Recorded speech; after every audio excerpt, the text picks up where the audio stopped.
Welcome to our free YouTube creator training library brought to you by the senior tuber community. So then we talk about best practices, and best practices are what we talked about last week, where you have a list to see if you've done everything. The reason for that is when we play by the rules, YouTube helps us. So if we've done our strategies right, and we've done our tags and our titles and everything right, and we've done our SEO that we're going to talk about next, then YouTube promotes you.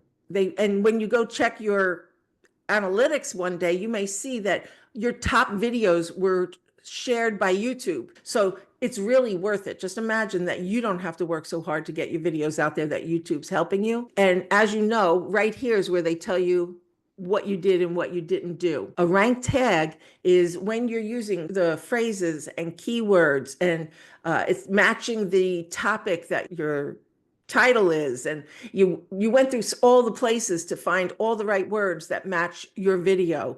Then your rank tag means it's going to get numbered when you go and post your video, and it's a video that may start producing for you day one or in 2 years, but it's something that will have more of a lifespan. So I collect money on some of mine that have rank tags. I'm collecting on those for years. Some of them only $1, but guess what? How many things do you put on Facebook or TikTok or Instagram that are paying you years later? You're in the second largest search engine in the world, second only to Google.